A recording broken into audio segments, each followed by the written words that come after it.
Shri Chaitanya Manobhishtam Stapitam Yena Bhutale Swayam Rupa Kadahmayam Dadati Swapadantikam Vandeham Shri Guru Shri Yuta Padakamalam Shri Guru Vaishnavamscha Shri Rupam Sagrajatam Sahagana Raghunatham Vitam Tam Sajivam Sadvaitam Sadvadutam Parijana Sahitam Krishna Chaitanya Devam Sri Radha Krishna Padan Sahagana Lalita Shivishakan Vitamscha He Krishna Karuna Sindho Dinabandho Jagatpate Gopesha Gopika Kanta Radha Kanta Namostute Tapta Kanchana Gaurangi Radhe Vrindavaneshwari Vrishabhanu Sute Devi Pranamami Hari Priye Vansha Kolpatarubhyascha Kripasindubhya Evacha Patitanam Bhavanebhyo Vaishnavebhyo Namo Namaha Jaya Shri Krishna Chaitanya Prabhu Nityananda Sri Advaita Gadadhara Shivasari Gaura Bhaktavinda Hare Krishna Krishna Krishna Hare Hare Hare Rama Rama Rama Hare Hare. So this is the first step to goal setting, is to pray. Because we need descending grace in our life in order to have the intelligence to know what goals to set. Na me vidu swartakatim hi Vishnu. Prahlad Maharaj says, most people don't know that the ultimate goal of life is Vishnu. If you look around this world, you might think, oh, there is no God. Everything just happens by chance. In fact, a lot of people do. Or one could simply work hard one's whole life, thinking life is just about hard work and misery, with a few interruptions, like you get a couple days off for a holiday every once in a while. And people take that as happiness. You could miss the fact that the ultimate goal of life is to worship Lord Vishnu. So why worship Lord Vishnu? Because the eternal nature of the soul is to serve Krishna or Vishnu. And by doing so, the soul actually achieves happiness and perfection in life. Complete balance is there to the service of the Lord. And furthermore, while living in this material world, Krishna has set up a system that through this yajna, performance of sacrifice for the Supreme, then one will live in complete abundance, and one will also have the wherewithal to go back home, back to Godhead after this lifetime. So those are a few good reasons. And how to do that? By following the footsteps of the great Mahajans. That's redundant, to follow in the footsteps of the Mahajans, the great souls, those who have set the example of how to serve Krishna. And if one simply follows their lead and makes one's goals around the example of these great souls, then one's life will be on track. And what's better than that? Everyone feels uncomfortable or unsatisfied when their life isn't on track. Because although they're working hard, even though they may be achieving certain milestones materially, one might still feel that I'm unsatisfied. I'm not getting what I need in life. In fact, it's even worse. Sometimes people become very materially successful, but they think I should be happy, because that's the promise, that I've become happy. That's by material advancement. But then they're not, and then they feel really empty. So, reorienting oneself towards Vishnu as the supreme goal is the first step, and praying for mercy to have the desire to do so, to follow in the footsteps of the great Mahajans, is a good place to start every day, at every juncture, at every moment. Whatever we take up, we should dedicate to Om Tat Sat, to the Supreme Personality of Godhead. Tat is a demonstrative pronoun. It's pointing to something like that. What's your goal? And you say that. Say that, Avantika. Point your hand and point to Krishna and say that. Tat. Like this. Tat. Yeah, you have to know what it is. Om Tat Sat. What is the goal? You have to keep your eye on the goal. Otherwise, if you don't have your eye fixed on the goal, then Krishna says in the Bhagavad Gita, Vyavasayatmika buddhir ekeha kurunandana bahu shaka. There's many branches that your attention can go through. Bahu shaka hi anantas. It's unlimited how many places your attention can go. If you don't set your goal on Tat, the Supreme, that. He's the Supreme. You have to know who that is too, because there are many philosophers around the world who talk about the material world being a temporary place, being a miserable place and so forth, and say, well, where should I go then? And they say, I have no idea. I can't give you a clear idea. Or they say, just towards God, God's a concept. But actually we say, Tut, there he is right there. That we're pointing him out. The scriptures are pointing him out. And Krishna points himself out. He comes and performs his pastimes in this world and said, here I am. Surrender to me and your life will be happy. Tat. So, that's the first stage. So congratulations for taking the first stage and coming here on New Year's Eve to see Krishna or having him see you. So that's a good start. So let's talk a little bit about, just to start with, before we get into any technical information, about one of the ways to fix one's mind on Krishna as the goal. So, in the Bhagavad Gita, Krishna says, in 1866, what does he say? Sarva dharman parityaja mamekam sharanam braja ahanton sarva papebhyo mokshaishav. Is that just a verse or does it mean anything to you all? What does it mean to you? Let's have him take the microphone and in a heartfelt way tell what that verse means to you. Yeah, that actually means conclusion of Bhagavad Gita, what Lord Krishna finally wanted to say at the end of 18 chapters. That's a heartfelt way of explaining what it means to you.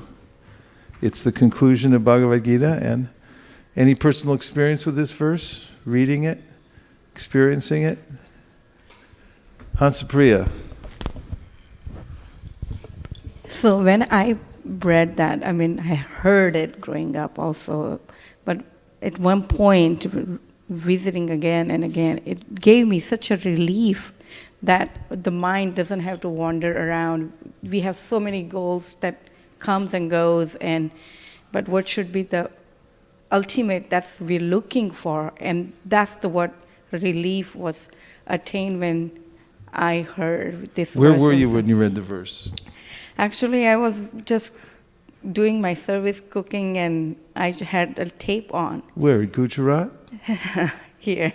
Oh, here? Yeah. Okay. At the New Jersey home. Yes. And we were cooking and stuff, and a lot of struggles were there, and of course mind battles and so many things work, and just when I heard that, forget everything and just surrender, and it's just everything, like the whole burden that I was carrying around. So you were cooking? Yes. You're in the kitchen on New Jersey Avenue? Yeah. Welcome, Hare Krishna. In New Jersey Avenue, you were in there cooking, and there were a lot of problems at the time. There were always a lot of problems, just a hint. And then you heard the verse, what, in a lecture, in a tape? Yes, and I just felt the stress free. Was it some recording? It was a recording. Okay, and then you felt relief because you thought, this is where to focus my mind, to surrender to Krishna. Yeah. And here you are, how many years later? 20 years later. Yeah. Still here. So, thank you very much. Go right ahead. Hare Krishna Maharaj. When I read this verse, it gives me two things. One is, I have been visiting many temples or holy places in India and different places just because I thought those are holy places. I have no idea, what is the logic behind it and why I'm doing it. But after reading this verse, it gives me an authoritative statement from Krishna that just surrender unto me. That means anything else which I do, you don't need to worry. Just do it that one. Authoritative statement. There's different kinds of speech in this world. Some speech, you might just say something as a joke and in passing, right? Or you might speak some poetry, or you might then experience some authoritative speech. Where do you experience in this world authoritative speech? Where? Obama. Moonies? Police, yeah. The police what kind of things might the police say to you? If you don't follow this rule, you will be fined. If you don't do this thing, like that. Okay. They might say you're under arrest. Then you have to comply, otherwise there'll be complications. Where else do you hear authoritative speech? Teachers in school, okay. Government. President. Maybe a judge. If a judge makes a proclamation that you've just been awarded $1 million, you're going to get $1 million. If I say it, it may or may not happen. So, authoritative. So one who reads the Bhagavad Gita and accepts Krishna's statements as authoritative is actually situated in spiritual life. This is the difference between being situated in spiritual life and material life. Spiritual life means that you read the Gita and you accept this is authoritative. That following or not following has consequences. And somebody who's in material life considers this is just another piece of literature. I can follow or not follow, it doesn't make any difference. It's just some kind of historical poetry, something like that. So those who want to set the ultimate goal fix their mind first on this particular verse. And here it is. Abandon all varieties of religion and just surrender unto me. I shall deliver you from all sinful reaction. Do not fear. Okay? You had something? Hare Krishna. So I was, I can relate to this verse specifically because last year I was having a lot of discussions about different religions with one of my friends. And we were debating, if there are different religions, where do you ultimately go? And, is there one God, is there multiple gods? And I went to bed after a lot of debate with this friend, and I woke up that next morning, and all I could actually remember was Mam Ekam Saranam Vraja. And then I just started looking up the internet for this verse, and I landed in 18.66. It's not, so it made me, from that point, it made me start thinking about this a lot more. And that's how, that's my personal experience with this. And here you are. No, you vote with your feet. And this is surrender. Surrender means you get in your car. I mean, it takes a lot to get in your car also, because then you got to get out of the orbit of your house. And then plus you've got your counting device, you're counting the mantras and so forth. This means sarva dharman parityaja. It's not just a passing sentiment that, that isn't that nice, but actually there's something to do. Once you take it as authoritative and you accept Krishna as the Supreme Personality of Godhead, He's spoken these words, then you can put all of your faith in this and base all of the other things that you do around this principle of surrender to Krishna. And if you do that, then your goal-setting process will be pure and perfect. So, let's hear the purport. The Lord has described various kinds of knowledge and processes, as they say in Canada, of religion. Knowledge of the Supreme Brahman, knowledge of the Supersoul, knowledge of the different types of orders and statuses of social life, knowledge of the renounced order of life, knowledge of non-attachment, sense and mind control, meditation, etc. So there's a lot in the list there too. One might set specific goals for those things, but listen to this. He has described in so many ways different types of religion. Now in summarizing Bhagavad Gita, the Lord says that Arjuna should give up all these processes that have been explained to him. He should simply surrender to Krishna. He should do what? Surrender to Krishna. That surrender will save him from all kinds of sinful reactions, for the Lord personally promises to protect him. So Jiva Goswami writes that the devotees this becomes their life and soul, this promise. They see that Krishna is the Supreme Personality of Godhead. He's the source of everything. He's the controller of everyone. He's the most compassionate. He's an ocean of mercy. And he's made this promise. So they hang all of their expectations on this one promise. And they dedicate their life to this. This becomes their life and soul. In the 7th chapter, it was said that not only one who has become free from all sinful reactions can take to the worship of Lord Krishna. It was said that only one who has become free from all sinful reactions can take to the worship of the Lord.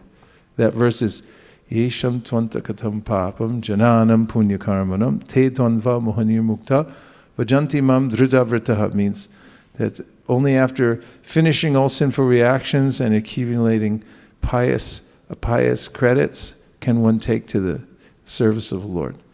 Thus one may think that unless he is free from all sinful reactions, he cannot take to the surrendering process. To such doubts it is here said that even if one is not free from all sinful reactions, simply by the process of surrendering to Sri Krishna, he is automatically freed. Everyone say, Haribol. Haribol! But do it so loud that you scare the devotees in the kitchen. 1, 2, 3. Haribol! To such doubts it is here said that even if one is not free from all sinful reactions, simply by the process of surrendering to Sri Krishna, he is automatically freed. There is no need of strenuous effort to free oneself from sinful reactions. One should unhesitatingly accept Krishna as the supreme savior of all living entities. With faith and love, one should surrender unto him. The process of surrender to Krishna is described in the Hari Bhakti Vilas. Anukulyasya sankalpa pratikulyasya varjanam rakshisyatiti vishvaso goptritve varanam tata atman nikshepa karpanye shadvida sharanagatihi. According to the devotional process, one should simply accept such religious principles that will lead ultimately to the devotional service of the Lord. One may perform a particular occupational duty according to his position in the social order, but if by executing his duty one does not come to the point of Krishna consciousness, all his activities are in vain. Anything that does not lead to the perfectional stage of Krishna consciousness should be avoided. One should be confident that in all circumstances Krishna will protect him from all difficulties. There's no need of thinking how one should keep the body and soul together. Krishna will see to that. One should always think himself helpless and should consider Krishna the only basis for his progress in life. As soon as one seriously engages himself in devotional service to the Lord in full Krishna consciousness, at once he becomes freed from all contamination of material nature. There are different processes of religion and purificatory processes by cultivation of knowledge, meditation in the mystic yoga system, etc. But one who surrenders unto Krishna does not have to execute so many methods. That simple surrender unto Krishna will save him from unnecessarily wasting time. From what? One can thus make all progress at once and be freed from all sinful reactions. One should be attracted by the beautiful vision of Krishna. His name is Krishna because he is all attractive. One who becomes attracted by the blissful, all-powerful, omnipotent vision of Krishna is fortunate. There are different kinds of transcendentalists. Some of them are attached to the impersonal Brahman vision. Some of them are attracted by the supersoul feature, etc. But one who is attracted by the personal feature of the Supreme Personality of Godhead, and above all, one who is attracted by the Supreme Personality of Godhead as Krishna himself, is the most perfect transcendentalist. In other words, devotional service to Krishna in full consciousness is the most confidential part of knowledge, and this is the essence of the whole Bhagavad Gita.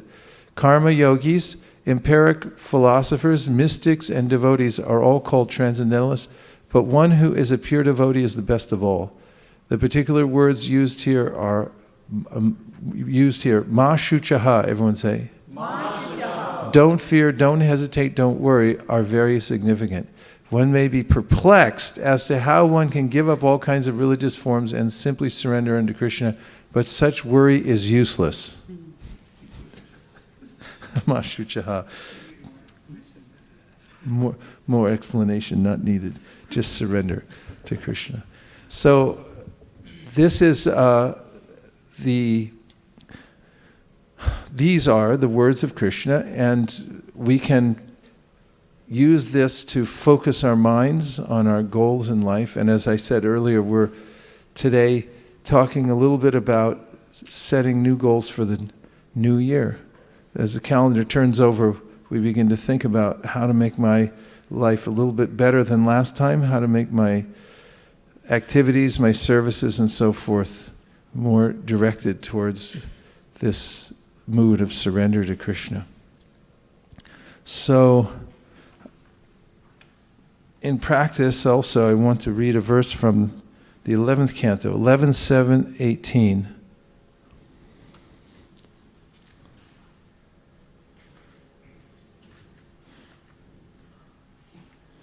This is in a very delightful section of the Bhagavatam in which Lord Krishna is instructing Uddhava.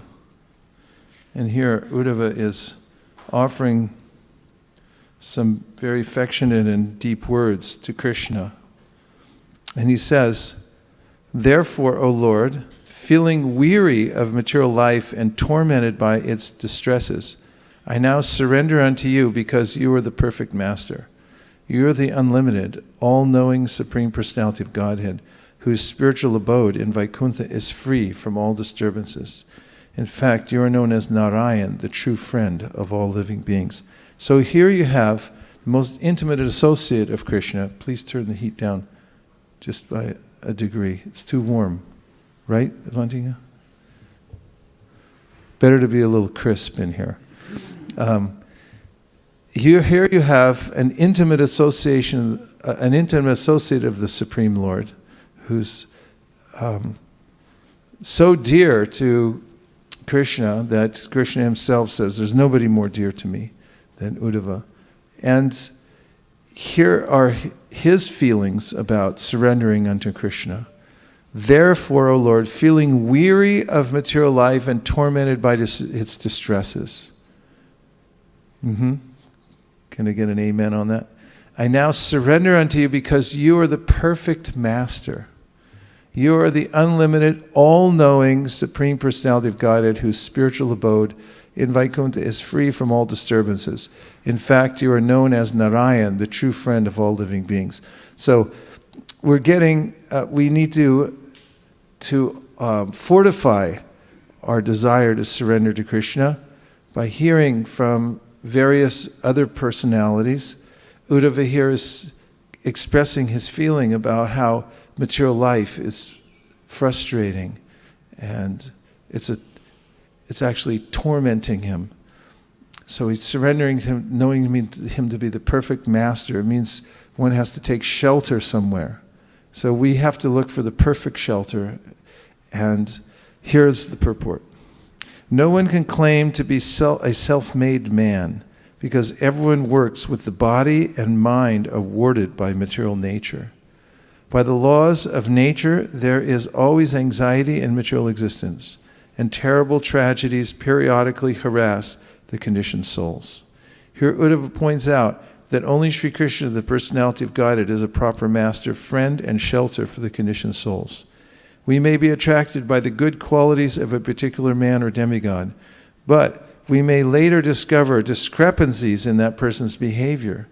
Therefore, Krishna is described as anavadyam, There are no discrepancies in the personal conduct or character of the personality of God. He is eternally faultless.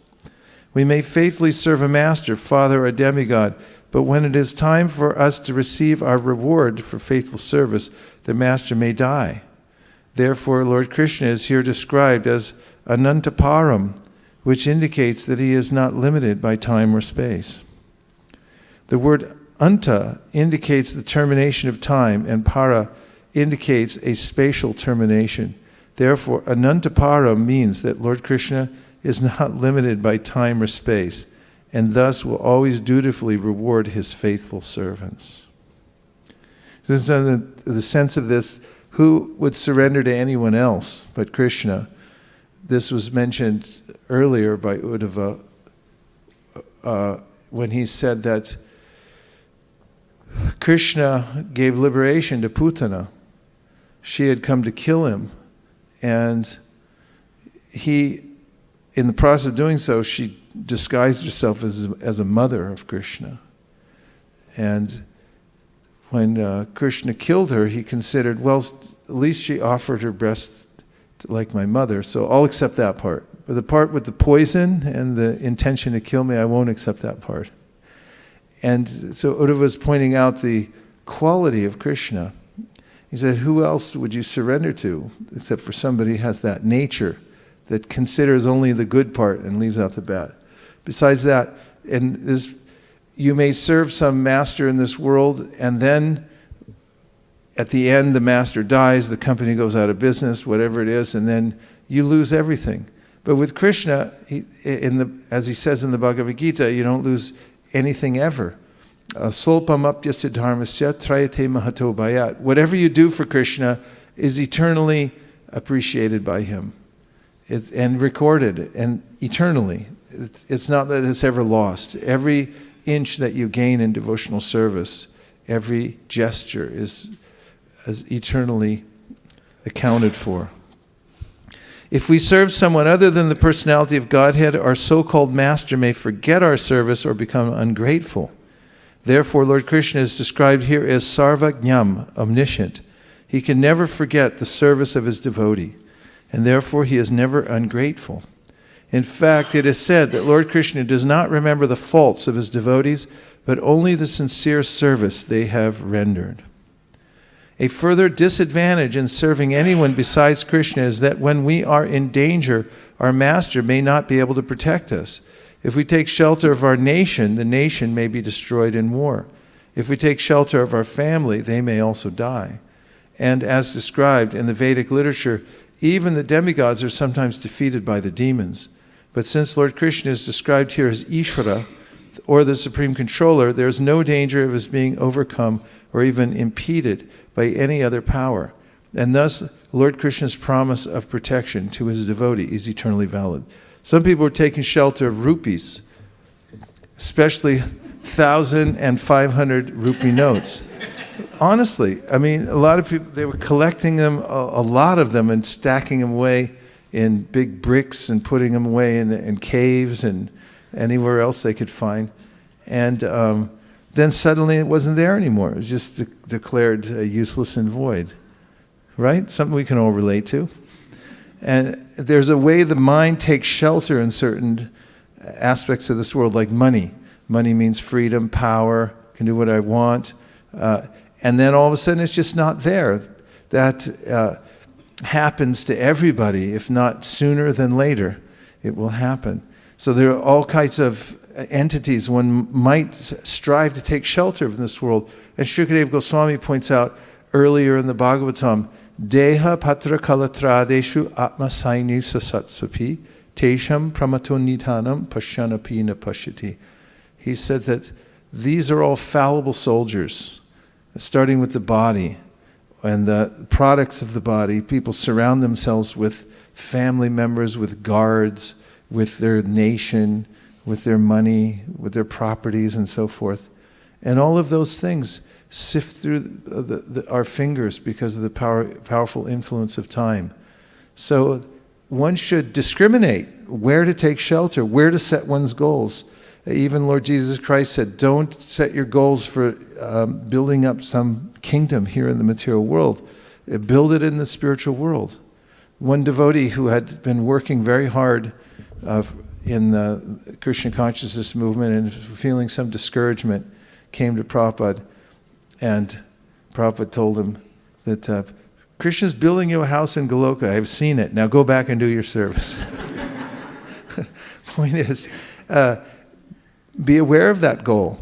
We're not building for here. Anybody who's building for here is building on a shifting sands, as the Bible says, on a place where you won't be able to keep it. It's not intelligent to actually make your goals based on some permanent gain in the material world, because it won't last. And it doesn't matter who you are, it won't last. It doesn't matter how much power you have. But even the most simple, sincere person who's bereft of everything else in this world, who keeps this promise that Krishna has in the Bhagavad Gita, and it's a well-reasoned kind of surrender. One may study and understand how there is a God and how I'm not him.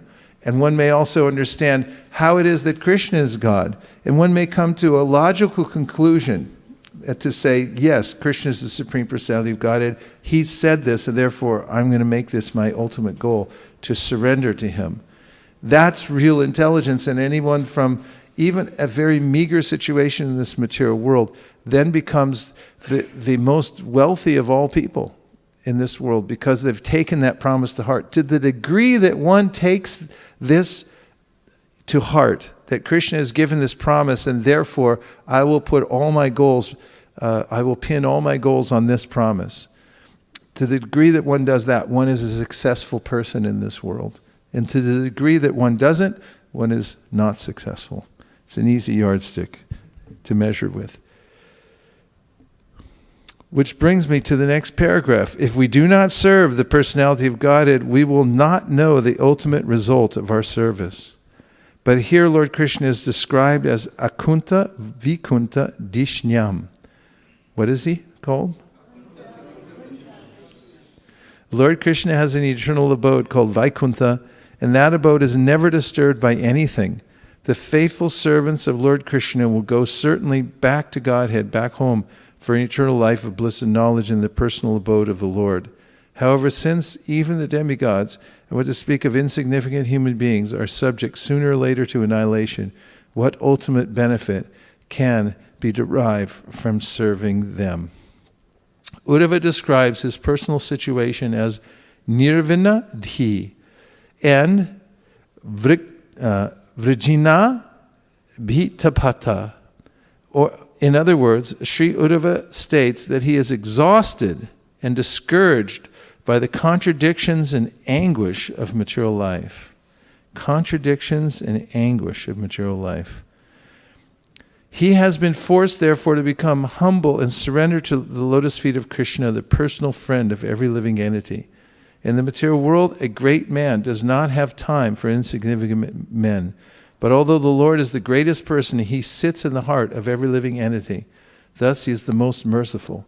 Lord Krishna is the ultimate shelter of even Nara, or the Lord's Purusha expansion, who creates the material world. The living entity is called Nara, and the source of his material situation is Nara, or Mahavishnu.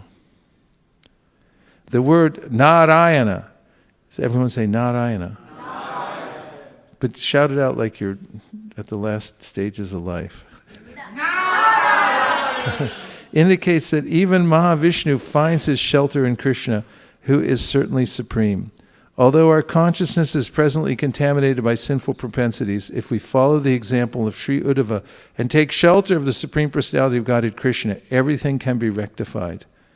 Taking shelter of Krishna means taking shelter of devotional service to Krishna and obeying him. Lord Krishna demands this in Bhagavad Gita, and if we simply comply with the order of the Lord, our life can become fully auspicious and successful. What will it become? Sooner than we expect, we may, by Krishna's mercy, enter the kingdom of God for an eternal life of bliss and knowledge. Om Tad Vishnu Paramam Param Sada Pashanti Suryaho Diva Vichakshar Tatam Tavipraso Vipanyavo Jagrivam Saha Simindate Vishnu Yat Paramam Padam. Those who are saints walk in this world, but they keep the goal as going back home, back to Godhead. They're looking upwards, even though they have to walk around down here. They're always seeing that the lotus feet, Paramam Padam, of the Supreme Personality of Godhead are the goal of life.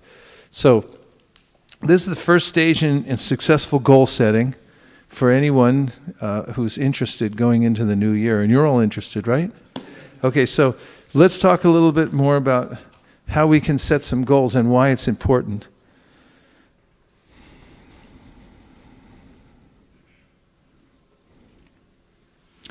Prabhupada writes in the Bhagavad Gita 266, disturbance is due to want of an ultimate goal. And when one is certain that Krishna is the enjoyer, proprietor, and friend of everyone and everything, then one can, with a steady mind, bring about peace. I just wanted to point out this principle. This principle is that due to lack of a goal, the mind becomes disturbed. Can you all repeat that? Yeah, this is Prabhupada's statement. He said, disturbance is due to want of an ultimate goal. So goals are important because the mind requires them. Don't flip around too much for these little ones because everyone's eyes goes towards the screen and it's hard to keep going. So disturbance is due to want of an ultimate goal. So it's important to keep the ultimate goal in our life in order not to be disturbed. Then Prabhupada writes, from another purport, the mind needs somewhere to rest. Otherwise it will fly all over the universe, creating havoc for the embodied soul.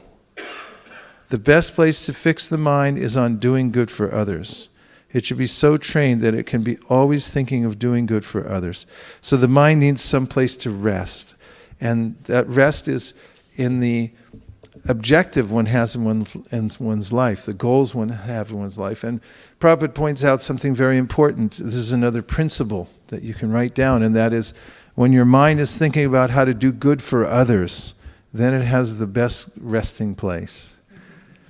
Best resting place. When I'm trying to think about how to do good for myself, then I may be agitated.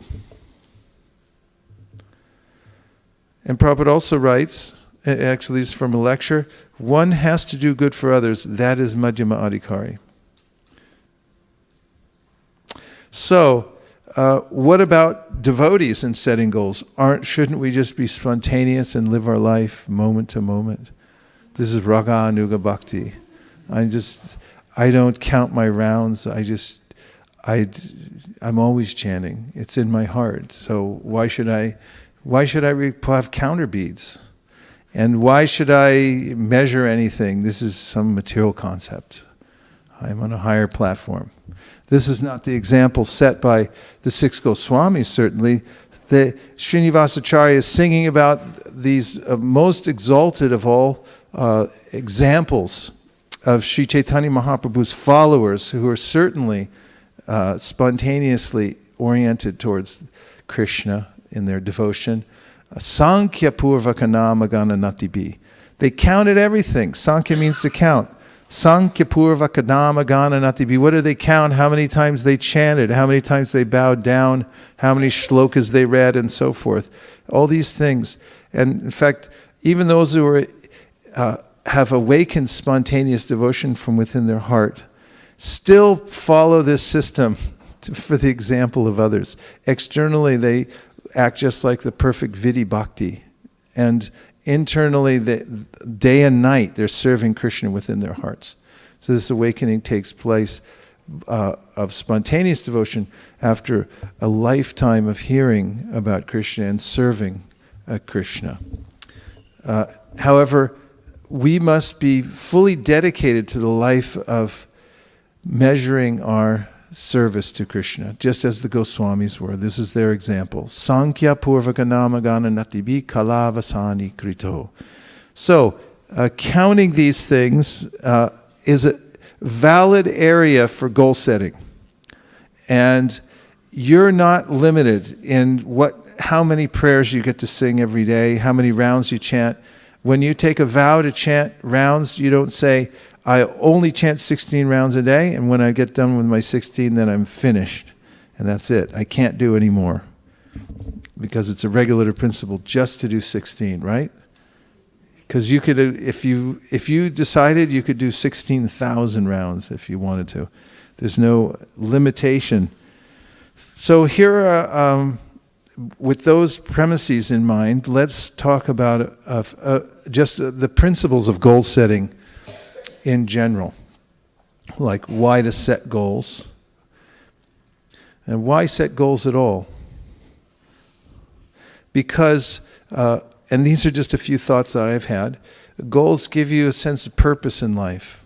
When you know clearly what your goal is, day to day, week to week, month to month, and then, for instance, if you have a 5-year goal that's pulling on you, it'll help you get through a lot of the different changes that take place in your life, if you have a 5-year goal. And I wrote down a really nice quote from Peter Drucker, who is a famous professor of management, who said, "We greatly overestimate what we can accomplish in 1 year, but we greatly underestimate what we can accomplish in 5 years." So, having various time frames for setting goals gives us some purpose in our life. Like, if you wake up and you don't have any goal for the day, you may do any number of things besides work on that goal, right? Like, what might you do? Not you, but what might an ordinary person do? TV, how much time could an ordinary person potentially spend watching TV? 24 hours. Okay. What else might you do to waste time? Go back to sleep. You could sleep an extra hour or 6. Extra 6 hours you could do. What else could you do? Surfing the internet. You could go on mindlessly looking at one thing after another. There's a lot of things you can do. And I mentioned this earlier. Krishna says, Bahu shaka hi anantascha. There are unlimited ways that you can branch out into the material world. You can become an advocate for pit bulls. I saw the other day someone said, advocate for pit bulls. I said, that's nice, but why not for all dogs? In fact, why not for the squirrels too? What's wrong with squirrels? You know, I mean, there's so many different permutations of things that you can become absorbed of in the material world if you don't have a clear goal. Your mind can just go in one or many directions. So your mind needs a target. And if you don't have a target, then it'll go any direction at all. So you've got to fix a target. Second, priorities. If you don't know where you're going, any road will take you there. If you don't know where you're going, any road will take you there. You're not even sure if you're making progress. And you're not sure if you're working on priorities. But one of the great things about being a human being is you can set your own priorities. Decide which values are the most important to you in your life. And decide which are the most important goals. And this is one of the mistakes that often people make in organizing their day or their week or their life, is that they put the small things first because they're easier to deal with.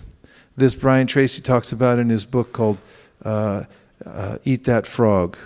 Because he said if you've got 2 big ugly frogs to eat, you eat the biggest one first. Swallow the biggest one first. So prioritizing and finding out what are the most important things in my life and then dealing with those is an important reason to set goals in the first place, because part of the goal setting process is prioritizing. Find out what is more important to you. And a third reason to set goals is once goals are once your goals are in place, you'll have persistence.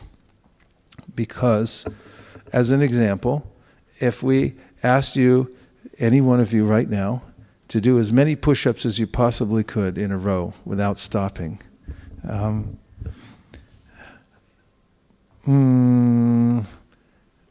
it may be a little bit troublesome, but if we say do 10 or do 20, you could say, well, okay, I can do 5 and then I can come back a few minutes later and do 5 more. You'd have something you can shoot for. Or halfway through you could say, okay, I'm going to push the rest of the way because I can try for 10 more because that's what I know what my goal is. So when we have a set goal, we can persist through a lot of different changes that take place in our life. It gives us that power of persistence when we know what our clear goal is. Some of the reasons people don't set goals is they don't have good reasons. They don't know how effective it is. They don't know how to set goals. They fear they might fail. They feel overwhelmed, being too busy and disorganized. Can anybody relate to any of those? Which ones? Let's just talk about a couple of them. Why you might not set goals. Feeling overwhelmed? Can you say more about that? Usually we may have so many chores that we do day in and day out, and we may forget, like setting a goal gives anxiety in the heart that we have to finish that goal. So we might think that it's so overwhelming to do something. We may be doing the same thing, but bringing it under a goal gives more anxiety. So one might feel that, oh, I feel overwhelmed, so let me not set it. So just leave it. Yes. Because that way if I set the goal, then that means I'll be obligated to make it, right? And I may have undue pressure. Okay. So fear of failure, because sometimes we set goals that may seem wishful because we don't know the process of making a measurable goal. So we fear that we may not be able to achieve that, and that may be a reason not to even do it altogether. Yeah, fear of failure.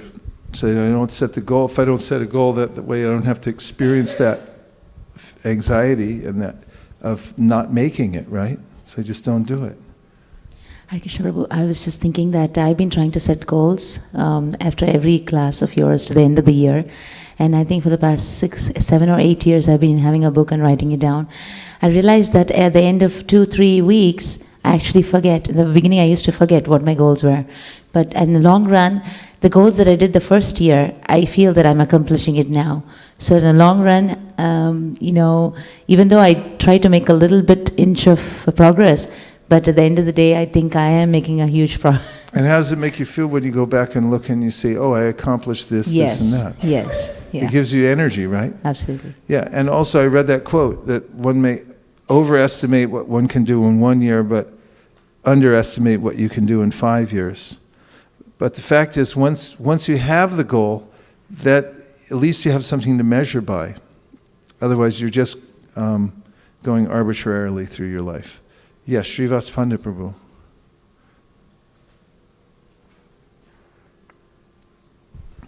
One of the fears can be forward thinking, as in like you have 6 goals and then you just think all of them, or just try to not focus on the first goal, and this, the mind goes on to second, third, fourth, and you may not do the first goal well. So that could be one of the challenges. So maybe priorities issue about setting the goals. Is that what you mean? It's more than priority. It's more of a worry that is the other goals are sitting in the back of your head, impeding you from doing what you have at hand. If focusing right exactly precisely on this goal and forgetting that there are 3 other things waiting. So to push that out of your head, sometimes if you cannot, then you might get discouraged, saying that too many goals I might not be able to. You may not set goals because you're afraid that if you set too many goals, then you may just become confused and they may compete with one another. Yeah, one of the points you mentioned is okay. There's too many goals and getting disorganized. All right. Anyone else? 2 more. Yes, Maharaj. I was thinking about sometime you write the goal, you read it next year, then you think you didn't accomplish it. Then you feel like, oh, there's no point making a goal because I have been a failure. Right, because you didn't do the ones you set before, so then you think, was that what you were going to say? Okay, go ahead.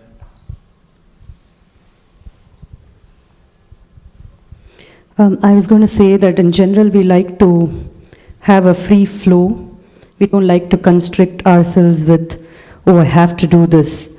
Rather just do it as the day goes. So there is lack of freedom or just... So there may be a fear that once I lock in my goals, then I won't be able to do what I want in my life. Right. Yeah. Okay, 1, 2, and then we're going to move on. Just on similar lines, what is being said is, if you're trying to set something, you have self-doubts in terms of what you may be able to accomplish. So let's not set stretch goals, but keep it within something which it might be realistic. So it's just that fear of what you can achieve. Okay. Again, sort of fear of failure, right? A lot of fear involved. If I set a goal, then I might not make it. How will I feel about myself? Then my life will fall apart, whatever. Yes? One of the reasons that you mentioned that they don't know the benefit. Yes. They don't know the benefit of setting goals. Then looking on the positive side, if you understand what are the great benefits of setting goals, then you may be motivated to do it. So ignorance is another reason people don't set goals. So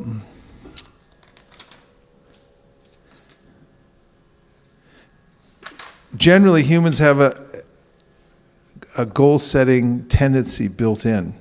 We set goals, but if you do it deliberately, you can direct your life the way you want to go. But the mind, when it sees various possibilities for advancement, generally goes for those. If you put a ladder in front of a human, he'll start thinking how to step up the ladder.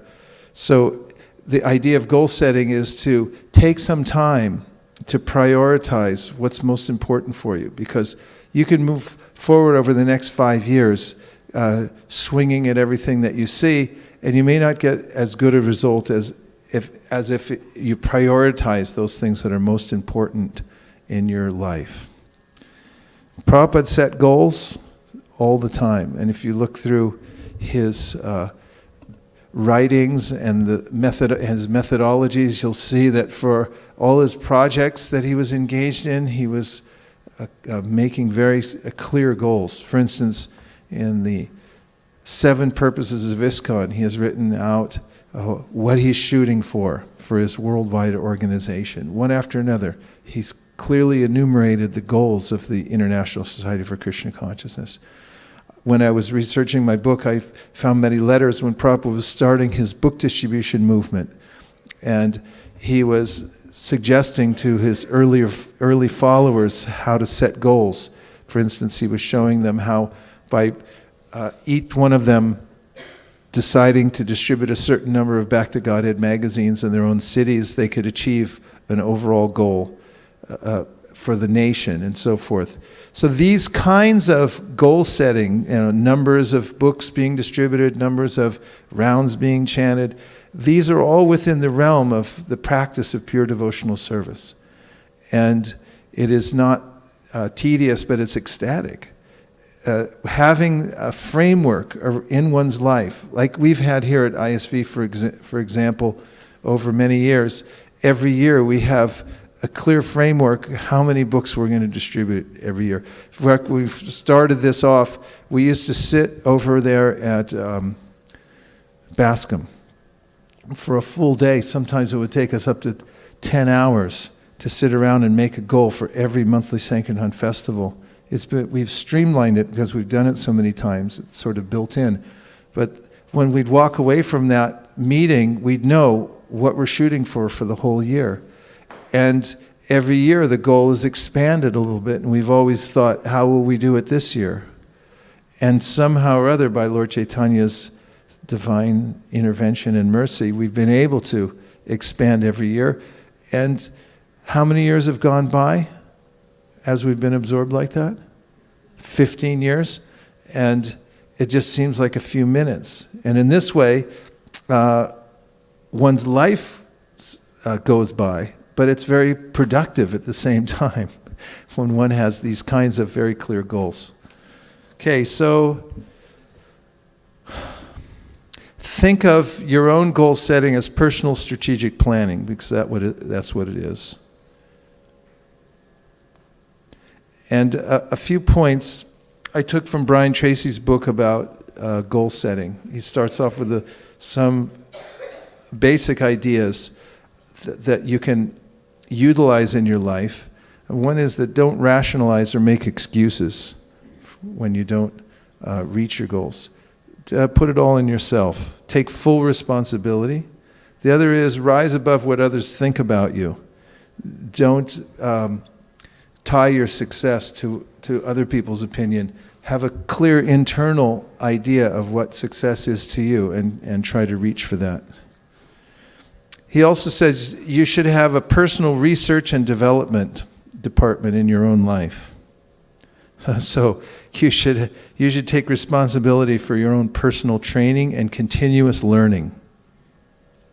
Don't plateau, but find out ways that you can constantly be improving.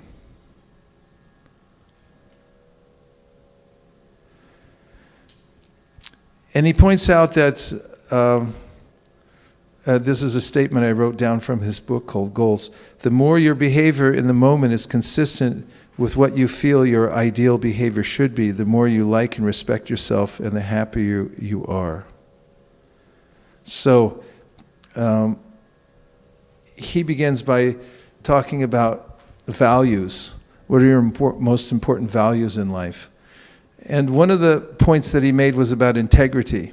And I resonated with this point, and I've talked about it in previous classes, that your own integrity is the most valuable asset you have in your life. Personal integrity. It's what gives you the potency to teach Krishna consciousness to others. If you have integrity, and what is the definition? That you actually practice you actually practice Krishna consciousness even when nobody's watching, especially when nobody's watching. You maintain the practice, and you go on being aware that you're doing something that is pleasing to Krishna, and He's observing you at every moment.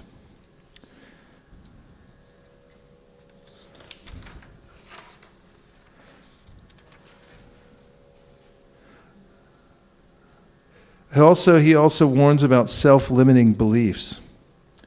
We may have beliefs that we've gotten from somebody else who said, "Oh, you're no good at that," that limit us, and we won't even try certain things because we think, "Oh, I can't do it." So he said, just be aware of that the reason that you're not doing certain things might be because you have a belief that you can't do it.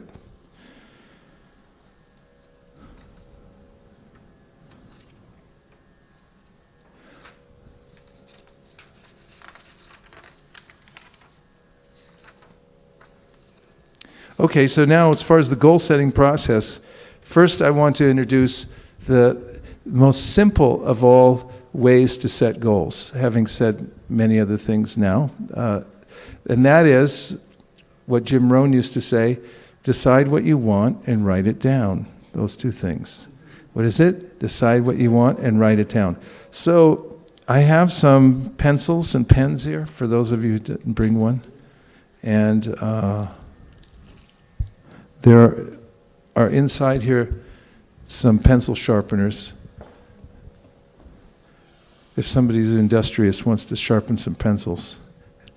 Vantika, you head up the pencil sharpening department. There's pens also.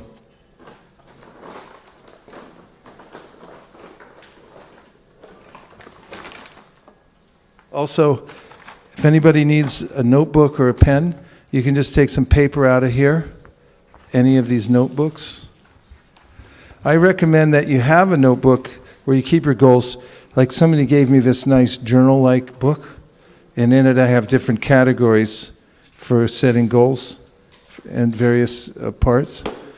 And if you keep this a book, if you have one nice book like this and you keep it on your bookshelf, You could take it down and review how you're doing year by year. I have notebooks that go back many, many years, and I like going back and looking at them every once in a while to see what kinds of goals I set back 30 years ago. And I remember when I first became acquainted with goal setting as a powerful means for advancing one's agenda in life, I was visiting my parents in Lafayette, California. I'd been a brahmachari for 13 years. It was around that time I was changing to the Grihastha ashram and had written down 10 goals on a piece of binder paper. And when I visited my parents, I accidentally left that there. That wasn't intended for anybody else to see, but they looked at it and they wrote me a letter. I should have saved it. I never saved anything. But they were concerned that I was unrealistic in my goals, that I had financial goals, I had personal goals, I had a lot of things on that list that I had written down, and they said they didn't want me to be discouraged because these goals seemed a little bit extreme, especially for somebody who didn't have credit, who didn't, I didn't exist as far as the material world went at that time. And there were a lot of things that they thought were a little bit lofty in that, but I read a lot about setting goals, and just that the very fact that you write it down, even if you didn't revisit it the rest of the year, if you have that paper somewhere, it will call to you. So what happened was that a little over a year later, which was the time frame for those goals, and they had given me the paper back, we had achieved all of those goals that were on the sheet. And I did gloat a little bit to my parents and say, look, see, every one of these things is done. And I realized at that time that the act of putting them down on paper and thinking about this is what I am shooting for this year made all the difference, because it motivated my day-to-day activities. So if you decide what you want and write it down, then you're starting the process because you're moving it from subtle to gross.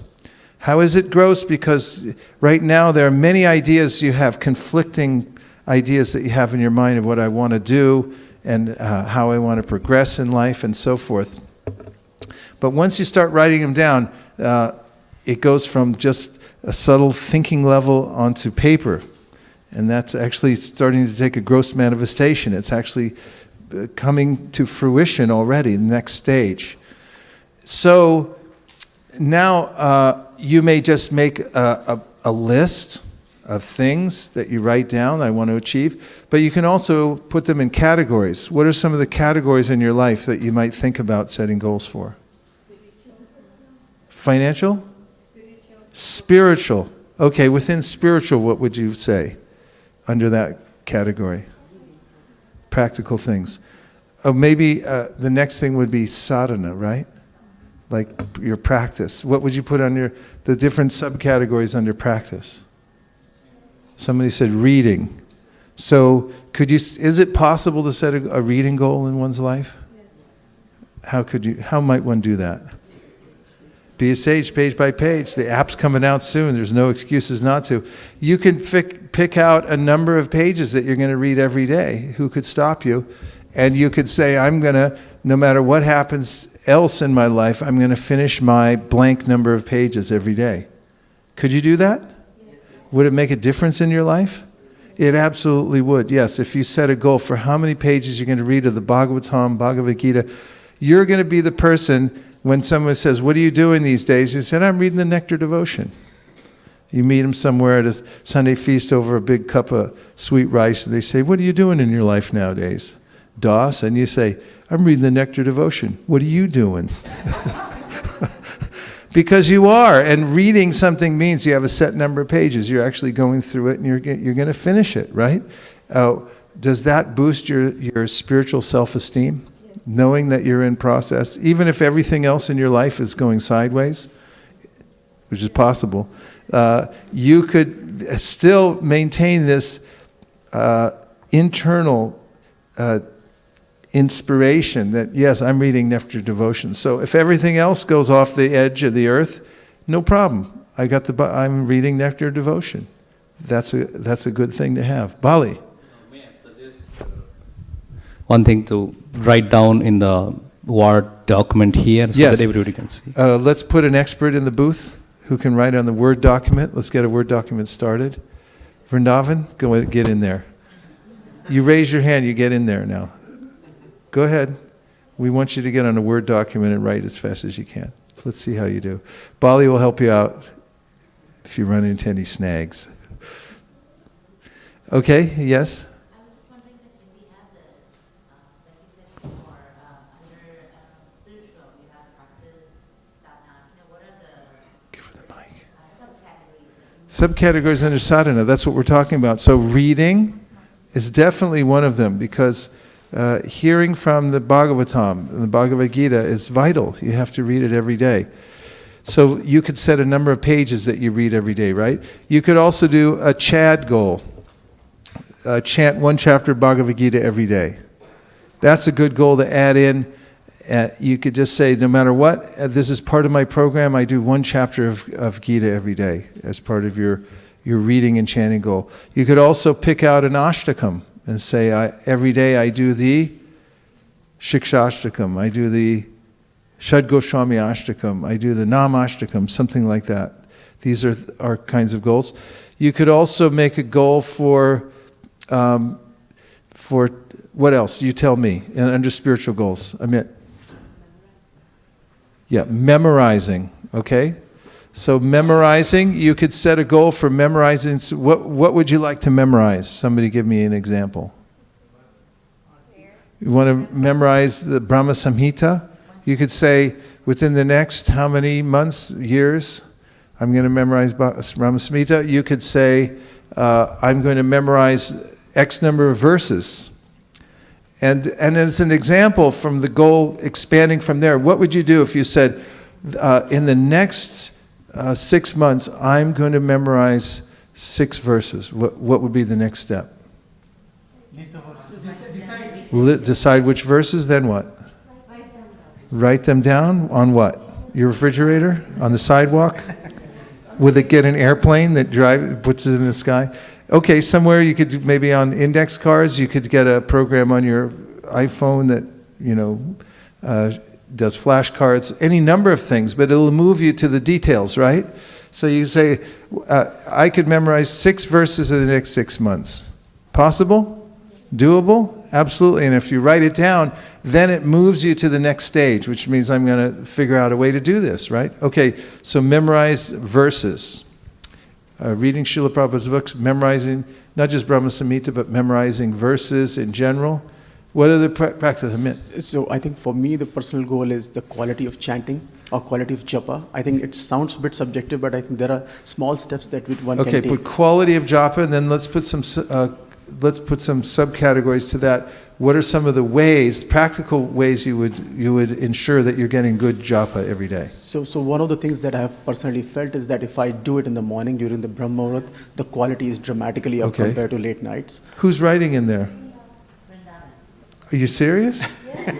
Somebody better help him a little bit.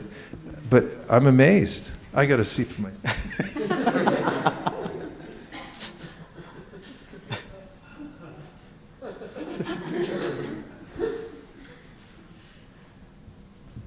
Wonders never cease. Okay, so quality of japa. Then you could start breaking it down and say, I chant during these, I start my japa in the Brahma Muhurta. I sit up straight. I have a prayerful attitude when I chant. I enunciate the vowels in the mantra itself, right? A number of things you could do for quality like that. So altogether possible to write that down. And just one small point, Prabhu. Like one of the things I have felt is that, this came after the Holy Name retreat, is that I tend to close my eyes and try to sit in a quiet environment, so you don't absorb any input, so the distractions are limited. Okay, these are all details, and you can go into them personally, but we're just giving examples of what you could do. So spiritual practice you can go through and you can look and see what are all the different places where I could make, and look carefully. This is something you need to take time to do every year. Take a few days, take a week, take whatever it takes to get everything down, put it all in on the list. And if you think it's too detailed or there's too many goals, that's okay. Put them all down, and then you can sort out and say, these are the ones, just highlight the ones that you're going to prioritize for the next month, year, 5 years, and things like that, okay? So what other aspects of your life? Talking about spiritual. Okay, DD service, we're moving on from spiritual. I mean, we want to just get the categories because there's only a few minutes left in class. Okay, financial, is that important? How do you know it's important? We need money. You know, because when it was fun till Modi took the money away. So financial is important. We find that Chaitanya Mahaprabhu himself had told Shivananda Sain to go look after Vasudev Dutt, who was a pure devotee. Prabhupada said he was his example, he wanted to save all the living entities in the universe, take all their karma, he'd stay here, they can go back to Godhead. That was his mood. And yet Chaitanya Mahaprabhu had told Shivananda Sain, he doesn't keep accounts. He just gives away all his money. He doesn't, how's he going to maintain his grahastha ashram? So he said, go teach him, right? So is it important? Yes, we have evidence that even Chaitanya Mahaprabhu considered these things to be valuable. And as grahasthas especially, grahasthas are meant to have a financial base from which they can give out to others. How are you all sponsoring millions of books every couple of years? It's because you're working hard and you're taking care of your money. Most people that say managing money doesn't matter are people who don't have any. So finance is important. So what are a few things you could talk about and goals about finance? Reduce unwanted expenses. That's something that is always fun to do. You can look and see, where am I wasting money? What's another thing?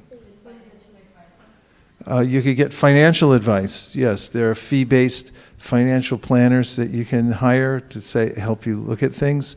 You can also, yes? You can look and see how much you're giving every year. As a percentage, you can say, I'm going to increase that, right? You could say, what else financially? Do you have a living will? Any of you here who have an estate or a living will, raise your hand. Anyone who doesn't, raise your hand. Okay. Especially those who have assets, you should have an estate plan. It means you need to go get an attorney, and you just pay a package price, and you get yourself a revocable living trust and an estate plan, and you have your will within that. Because what happens when somebody unexpectedly leaves the world?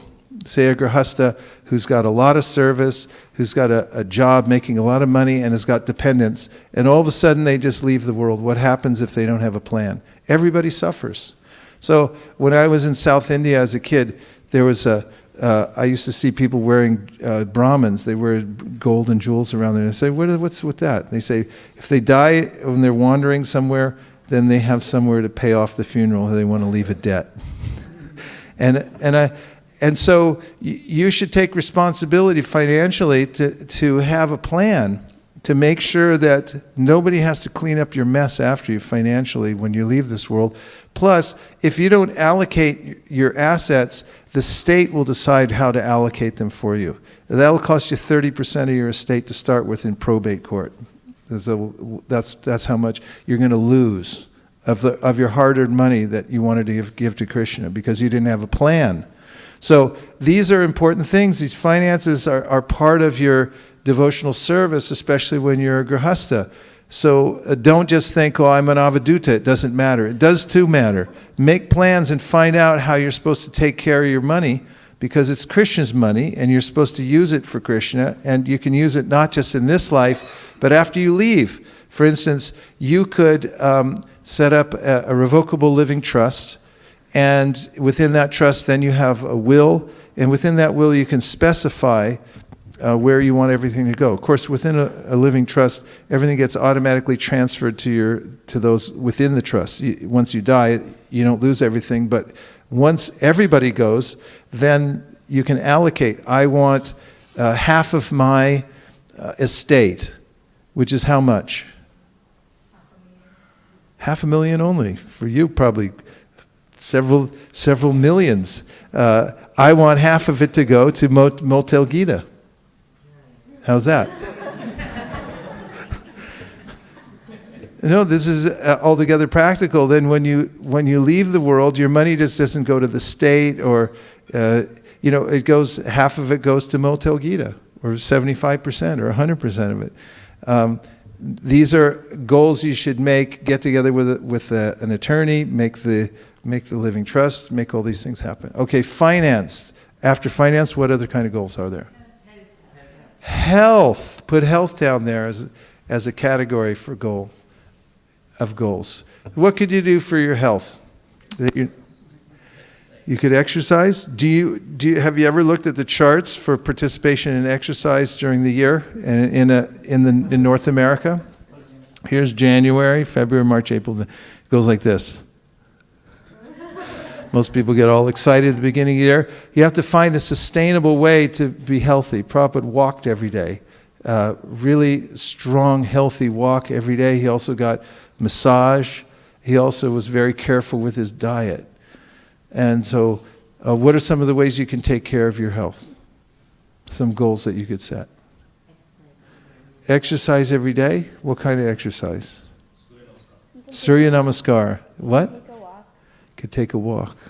Could take a hike. You could swim. Pranayam. What about your diet? Any dietary adjustments? Less is more? Only prasadam. Okay, I've seen that just recently. Someone wrote me and said, my next step in devotional service is only prasadam, only Krishna prasadam. What were you going to say, Kameshwari? Yeah, eat healthy, less food in the night. Yeah, don't eat at night. If that's, you find out what's good for you, healthy. Eat a rainbow diet. And that doesn't mean popsicles, but vegetables, fruits, things like that. I mean, there's research you can do. This is a robot. It's a biological robot, and you have to take care of it. If you had a racehorse that was worth $20 million, would you feed it Oreo cookies?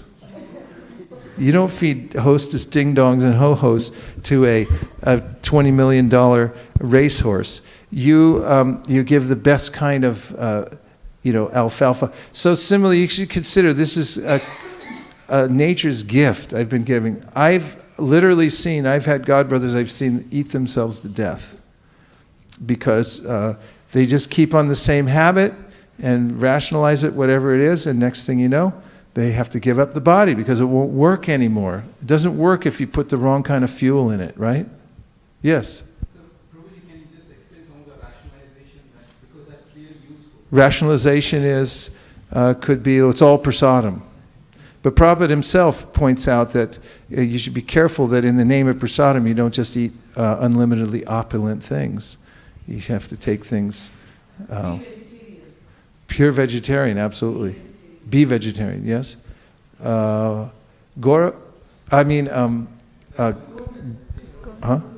Govinda. Which was that? I was actually asking the question, if the prasadam is too opulent. If the prasadam is too opulent, you're not obligated to eat tons of halava. When you first join, if you're coming off the street, you have to. After a while, you have to be concerned about your longevity also. And you can honor prasadam, but you should eat a healthy diet. Yes.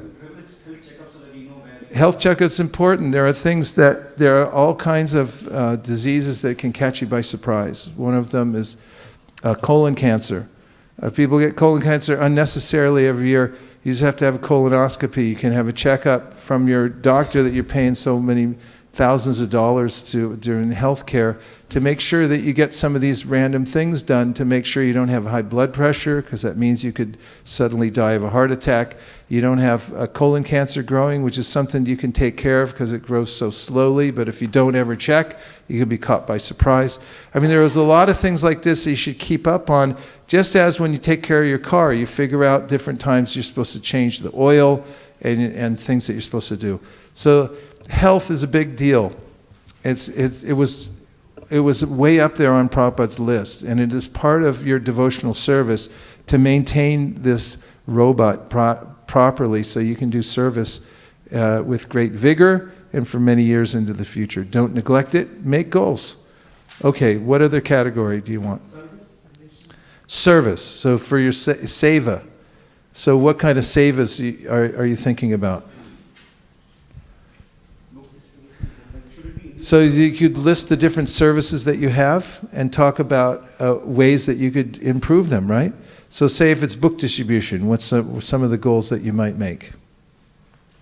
Say that's your personal service. Okay, you could say I do one book a day, or you could say qualitative ways you can improve.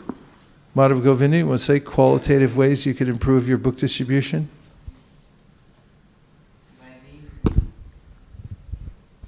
Just like we said with Japa, there's qualitative ways it can be improved.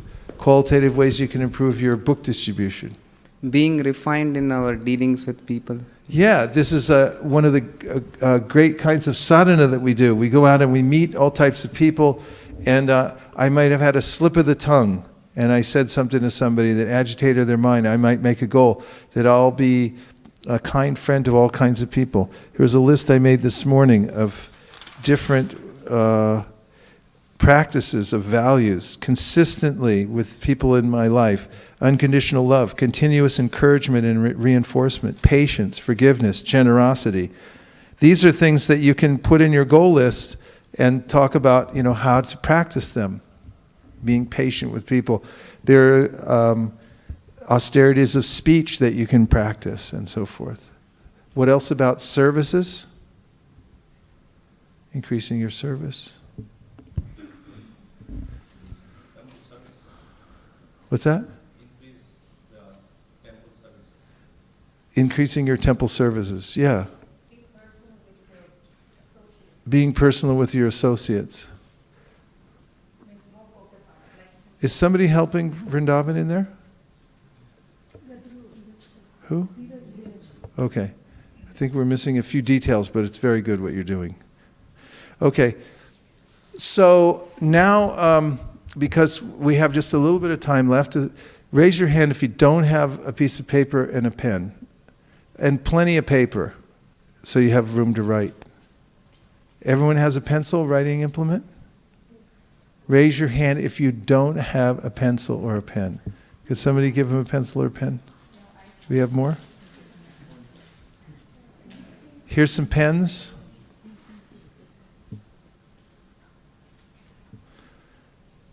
Now, let's take, just to get it started, because I want you to do this at home, mostly, but here, just take a little time to write down at least 3 general categories that you're going to set goals for this year. And then under each one of those 3, put at least 2 subcategories of ways that you're going to do it. And we're going to just do it really fast. You can refine it later, but I want you to get some momentum on this. Write down. Does everyone understand what to do? Okay, so just start writing it down. Remember, this is just for you. So it's not something you have to share with anybody, but just get some momentum, and then we're going to go on to another aspect of this. So take 10 minutes to write these things down, and then we'll move on.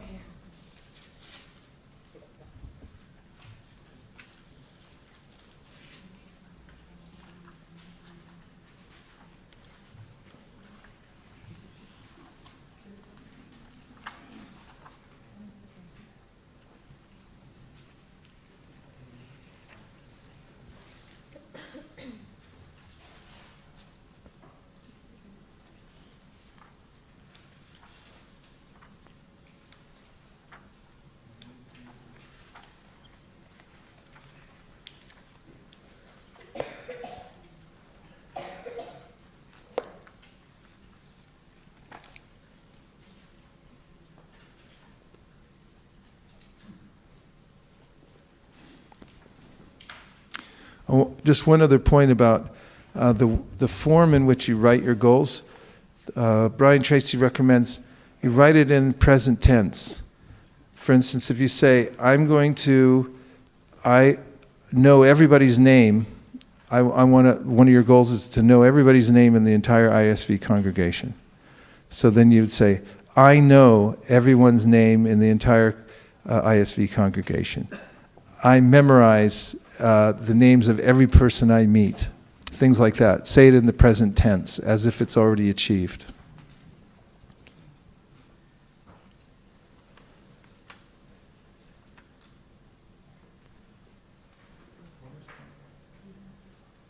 What?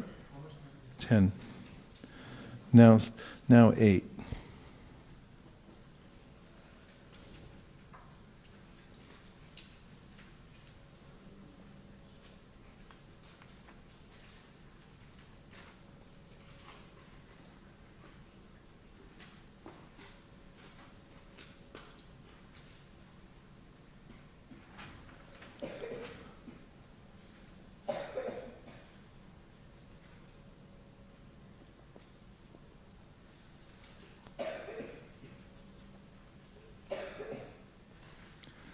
Those of you at home who are watching, I hope you're doing this exercise. Thank you.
Just about 45 seconds left.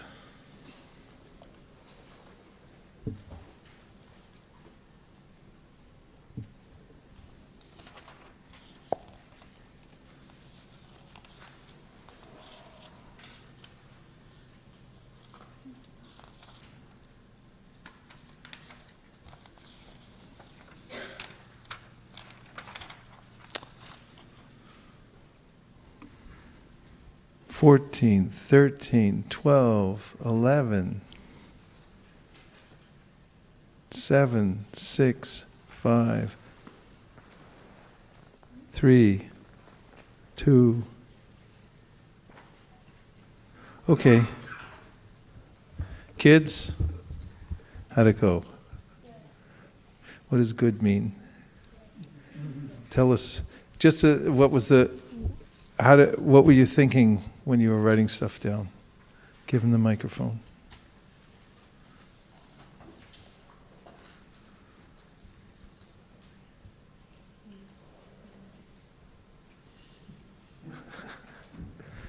What I could improve in my life.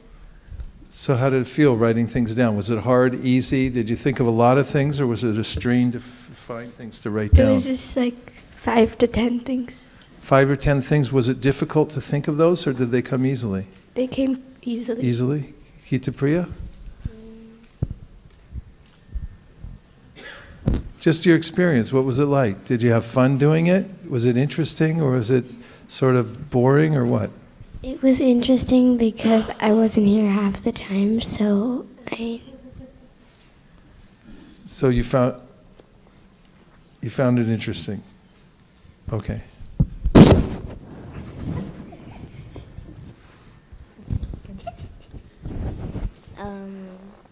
What I could accomplish. What you can accomplish? You're saying that's what you wrote down? No. What? Did you have fun writing it down? Yeah. Yes? Yeah. I'm not convinced. Anyone else want to say? Yeah?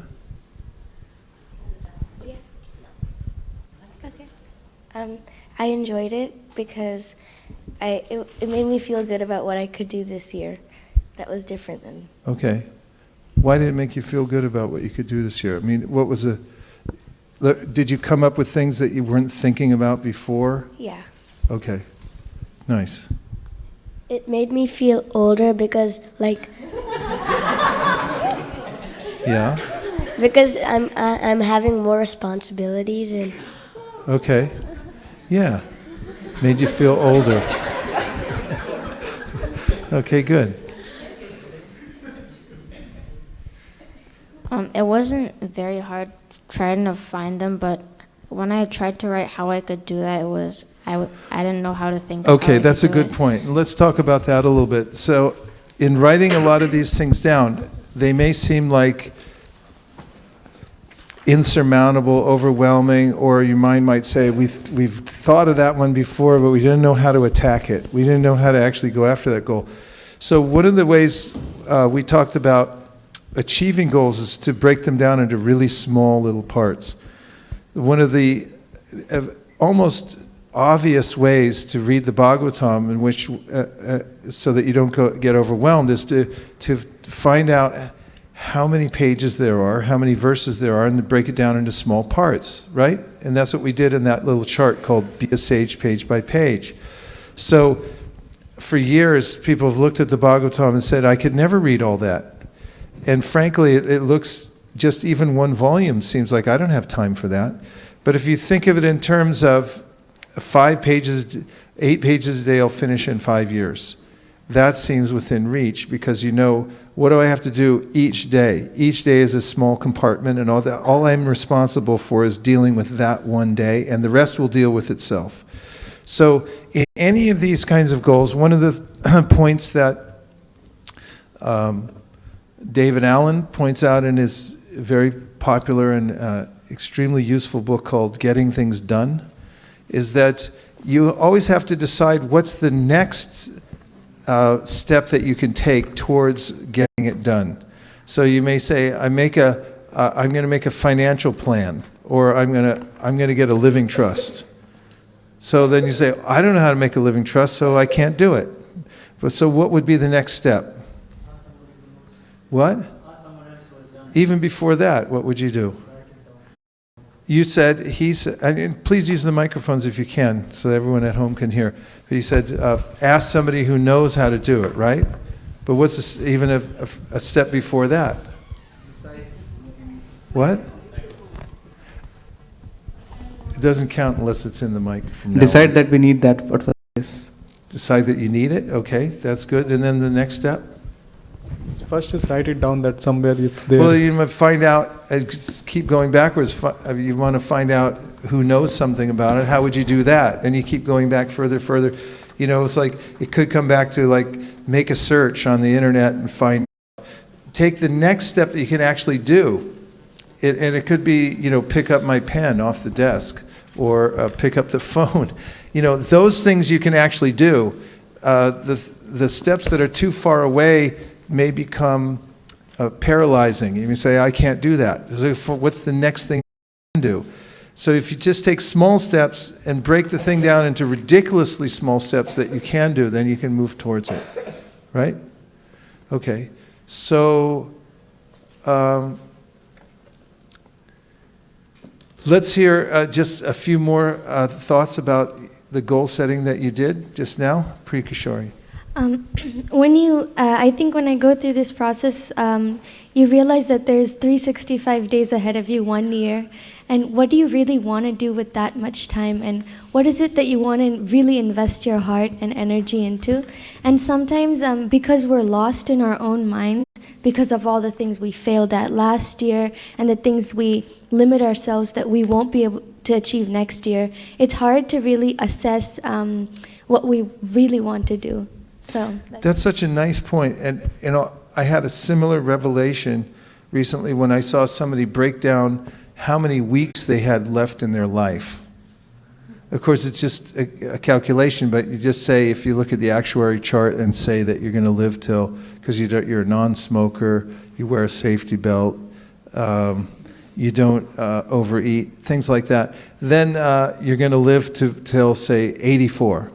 According to the chart, and say that you're 50 now, so you have 34 more years to go. How many weeks is that?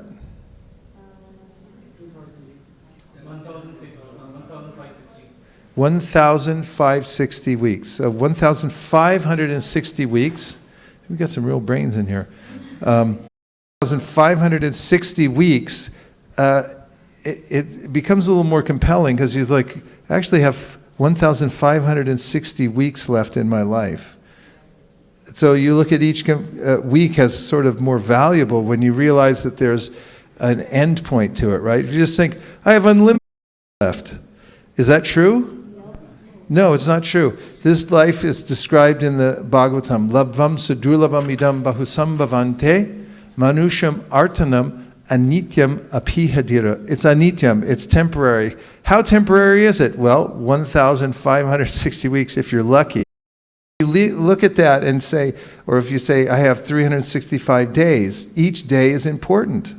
You don't want to waste any one of them, right? Yes. You were thinking to divide what by 3? 1560 divided by 3, because 1/3 I sleep. Okay, so then what do you get? What do we get? 520? 520. No. 1040. Okay, you get 1040. That's our new chart we're going to make, a life spending chart. You can turn it, and then it shows you, according to your actuary chart, and then according to how you sleep, you can dial it all in and find out how many days you actually have left altogether. This is called the law of force deficiency. When you become aware of a particular unit of time that you have to perform whatever you're going to do with your life, which is your choice, then you may become a little more serious about it, like Bri Kishore is saying. So you realize, I'm looking at 365 days, I have these many things to do, how am I going to get them all done? The more that you try to accommodate that within a year and see what could I possibly get done, the more motivated you'll be during the year, the more productive you'll be. And then you'll be able to check off on your list And you can move ahead like that very efficiently. Microphone. Plus we spend 1/3 of the time passing the microphone, so take that off.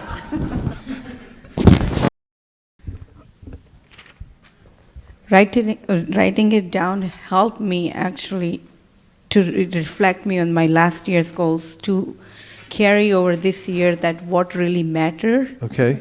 And what is important that I want to continue. Nice. And how I can refine it. So you clarity about the priorities in your life when you start writing these down. And that brings up another point. One of the very important principles for goal setting is after you've set your goals and prioritize them, make them visible. The more visible you make them, the more on target, because guaranteed after the first month, your mind will start getting lost in all the other myriad activities that you have to do. But if you keep your goals somewhere where you can look at them, in fact, Brian Tracy recommends that you rewrite your goals every day. He said if you really want to be on track, you figure out your top 10 goals and you rewrite them every day before you start your day. Then it keeps you laser focused on what you're trying to achieve, right? Doesn't count unless you're talking in a microphone. And the microphone's on. Talking of productivity, and people are more productive, especially if you're going on vacation. The day before vacation is the most productive day. Yep. So I just wanted to make a point this way. And then things. So go on vacation every other day.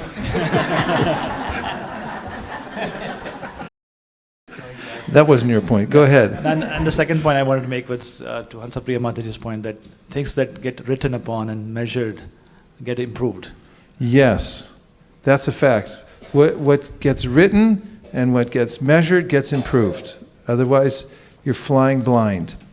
So don't fly blind. You don't have to. All you need is a pen and a piece of paper and a little bit of time to recollect your thoughts and look at your goals and things like that. And even if you do it in a crude form, don't worry about doing all these fancy things. Just start with the simple stuff. Start spending a little time thinking.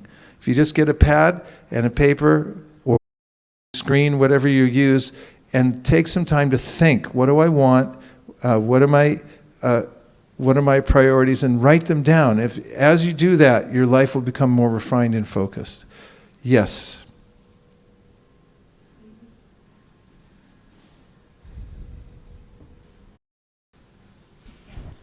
Made me realize how much I'm not doing while I was doing this. Like, how disorganized I am. Yeah, and don't get overwhelmed by that. Don't use it, the goal setting, to become more overwhelmed, but just also understand there's a certain chaotic element to it also, and we can't do everything, but all you can do is all you can do, but all you can do is enough. That's the title of a book I once read.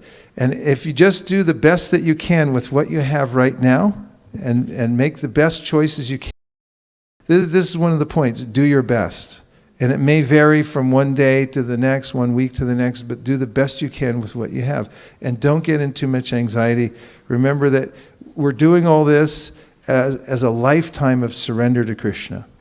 And all these activities, keep it in the scope that my life is dedicated to Krishna's promise, that just surrender unto me, and I will deliver you from all sinful reactions. And that my main goal in life is to become a pure servant of Krishna. And these are things that we do. If you have a servant who's taking care of you, and you call him or her in and say, did you finish the shopping? Oh, I got half of it done, but I forgot once I got there. You didn't have a list? No, I didn't have a list. Are you going to do anything about it? Not really. You wouldn't be so happy with that servant. So similarly, when we're serving Krishna, we should be attentive to the different aspects of our service. We should take inventory. We should try to do it a little bit better the next time. When you have a servant that does that, you become very affectionate towards that person. You want to give them more service, right? So this is our goal. Now, after Kameshri, we're moving on different topic, which you're going to find extremely enlivening. Yeah. What? Hare Krishna, Prabhuji. While writing the goals, I wanted to share something that came to my mind. The workplace I work, wherein the business unit is the most aggressive unit of the whole company. What is? It's the most aggressive work-wise. The schedule. What is? The schedule. The schedule. Okay. The work schedule, because if there are 5 customers in the market, they want a solution, and other companies come up, we'll give you in 3 months, then actually we come up with, we give you in 1 month or 1.5 months, so capture the market.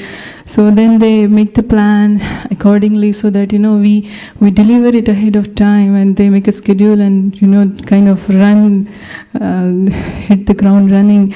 So in looking at this planning that you are making is exercise. Actually, I was thinking in certain few years, we don't even know how many years we have, but we plan for the year, and we, Krishna willing, we hoping we have the year. But when we come down to the day, what you want to achieve in one day, every day that you don't want to miss, if you have that day, and write down that this is what I want to do. There were so many things that came in that I want to do this, I want to do that. It was really overwhelming, but then again prioritizing that actually helps. So thank you so much for making us do this exercise. Yeah, and thanks for bringing that up about scheduling. As soon as you make it time bound and you say I'll finish by this time, then your mind has some impetus to do that. And it's amazing when you set the schedule. And Prabhupada did that with the Chaitanya Charitamrita. The devotees were ready to do it in 2 years. He said, I want it in 2 months. And they said, impossible. And Prabhupada said, it's not impossible. You have to do it. And as soon as they decided, we have to do this, then they did it in 2 months. And everything else moved around that. So this is a very progressive way. And you can think of different time units. For instance, this 5-year window is important because there's a lot you can get done in 5 years. There's also a 30-day goal. A lot you can tolerate in 30 days. You can tolerate almost anything for 30 days, but you can get a lot done. So if you make an intense goal for 30 days to start a new habit, to achieve something that you've been working on for a long time, and you really push for it, organize your life around it, you can get a lot done. Now I'm moving on. I want to introduce to all the devotees here who are followers of Sri Chaitanya Mahaprabhu, who maybe somebody take a picture of this and then let's put it up there as quickly as possible. I think our note taker has retired anyway. So this is a technique for being more personal in our outreach, especially when we're distributing books. And this was introduced to me by a devotee who has a lot of experience in doing outreach and has showed this technique that's worked in various other places, other religious organizations who measure very carefully how they're doing from year to year and so forth. And it's a very simple but personal thing that I'd like to experiment with this year and have all of the book distributors do. And that means everybody. So what this is a little, this was generated just from an ordinary sheet of paper. And obviously there were multiple copies of the same thing, and then he just cut it up. Right? So I'll read what it says here. A personal note. Hi friend, I've always been a spiritual seeker, but was never completely satisfied with the answers offered by the traditions I explored. About a year ago, I discovered this transcendental which you now hold in your hands. It has positively changed the way I see every living being, including myself, and helped me to understand our deep desire for happiness. It explains the meaning of human suffering, how to break free from the endless cycle of birth and death, and how to live a life of compassion and nonviolence. There's a reason you have this book at this moment in your life. There are no coincidences. And those last two sentences are in bold letters. Not in caps, but in bold type. This book reveals a personal God who is not ready to pounce and judge, but instead invites every living being into a relationship of loving service. God is the source of all joy and happiness and gives us the path whereby He may be known and loved, while always respecting our freedom to choose or reject Him. And then he has a C. Bhagavad Gita, 1863. If you want to talk about what you learned reading this book, or if you have questions, please don't hesitate to contact me at haribolidaho@gmail.com. Give serious consideration to making a visit to the local temple. The Sunday lecture on the Bhagavad Gita is every 4:30 p.m., followed by a fabulous vegetarian feast. Directions and more info can be found at www.ISKCON.SiliconValley.com. Your friend and well-wisher, and then he signs his name at the end. And what I'd like all of us to do is to write our own. Take a minute to count the words on here real quick. How many? 300 words. Well, Ramanand Saka is going to tell us exactly how many words are there. And so it'll fit within this. So you want to confine yourself to a certain number of words. And don't use this, but express from your own heart what you want to say to those people that you're meeting when you distribute a book. So the idea is every book that he distributes, he puts one of these inside. So every section, he leaves behind a personal note. This personal note that he composed from his own realization, and in order to have them have a chance to personally write back to him. And he has told me that in other traditions that have their outreach, this one little technique has made a huge difference. And so one of the goals I'd like to suggest, and see if you will all agree to it, for 2017, is that we come up with one of these by tomorrow, each one of us. At least a rough draft. Everyone, a rough draft of one of these by tomorrow. And then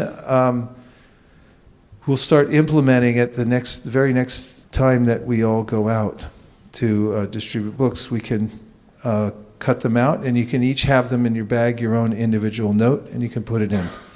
Comments, responses. Excellent. We'll let the home audience know, because they can't hear what you're saying. It really touches the heart. You're really reaching out, not just for you're really reaching out to the soul. Okay. So, any other thoughts? Genuinely caring for the person and the moment be there and thinking of, because that's what is the missing is love for outside people. They trying to find something, they don't have anything, and this will make a connection, a bridge, something that they can reach to. Nice.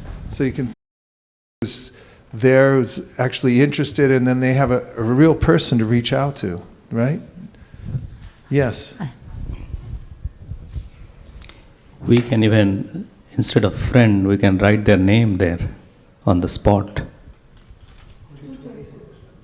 226 words, and I missed Bali, I'm sorry. No, I said instead of friend, we can write their name, make it a blank, and when we distribute the book, hey, I'm Robert, here you go, you're Deepak, you go it. Okay, that's good. I was thinking that maybe we can just thin laminate it, so we can have those as in cards and just slide it into the book. The wheels are turning already. Okay, it's a personal thing. Main thing is to personalize each contact that you make with a note that you wrote yourself. It's not something that somebody else thought of, but it's your experience, why you're giving them the book. So please think very deeply about what you want to say to each individual person after they take it home. Okay? And it's 226 words. Yes. So Maharaj, you mentioned that we need to use our own word, but what I like about this one is very good for the outreach where you meet the people who have no idea. Specifically when he said that the God, personal God who is not ready to pounce and judge. This gives a very positive feeling in people's mind that God is not going to, this is going to happen, go to hell, or something is going to happen, like He's so merciful. So I actually like that part, which is very... I know, I do too, but no copying. Yes, Mike. Prabhuji, I know you always, give the testimonial, and when I'm buying something on internet, especially things that I do not know, I like to see what other people are saying about it, and sometimes those 2 or 3 comments, help me make a right decision. In the same way, sometimes, especially for people who do not know what is Bhagavad Gita or not really aware, maybe this one's really helps sway their decision. It does make a difference. I ordered something on Smile at Amazon.com because part of it goes to ISV when you do that. You know that, right? Okay. Then I got it in the mail, and the company somebody in the company sent me a personal note inside. It was signed. We're happy to accommodate if you have any questions. This and that is unusual, and it gave me immediate favorable impression of the entire company, that they were very personal. There's somebody on the other end that actually cared whether I got the right thing or not. Right? This is from Sundarananda Prabhu. He's saying that it's a great idea and it adds a personal touch and it'll inspire people to respond. Great. Okay.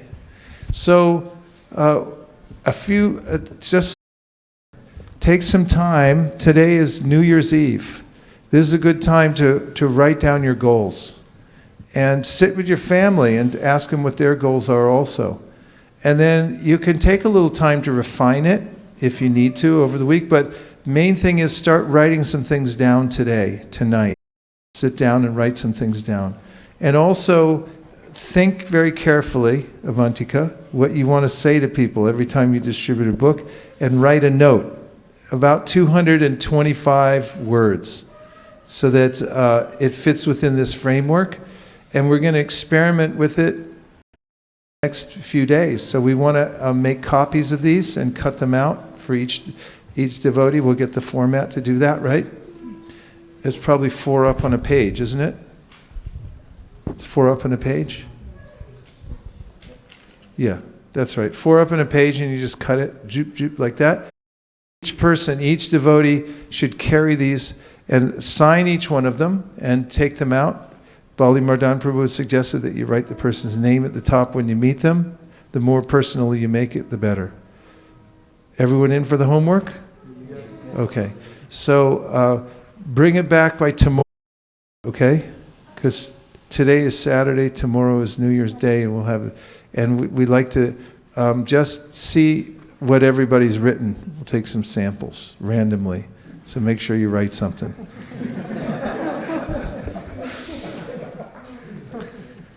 Gaur Premanande Haribo. And above all, remember that the ultimate goal of life is to develop pure love for Krishna.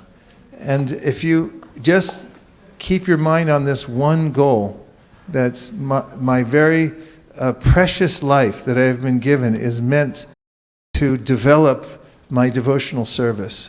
And then all the other complexities of life become reduced. They simply become those things that I have to do to maintain myself, whereas the ultimate goal of life is clearly in mind, which is to surrender to Krishna, to help my spiritual master, to help Sri Chaitanya Mahaprabhu spread Krishna consciousness all over the world. And those things, although they may be challenging, they're unlimitedly rewarding. And if we keep our minds on those and do everything else we have to with that in mind, then we'll always be blissful and happy wherever we go. So Happy New Year. Gaur Premanande Haribo. Vanchakalpaduruscha Kripasanabhevacha Patitanam Pavanibhyo Vaishnavebhyo Namo Namaha. And now we have the great privilege of worshiping His Divine Grace. Bhaktivedanta Swami Prabhupada. So we'll move everything out of the way and we'll have a Guru Puja. HG Vaisesika Prabhu ki jai. Srila Prabhupada ki jai. Gaur Bhaktivinoda ki jai.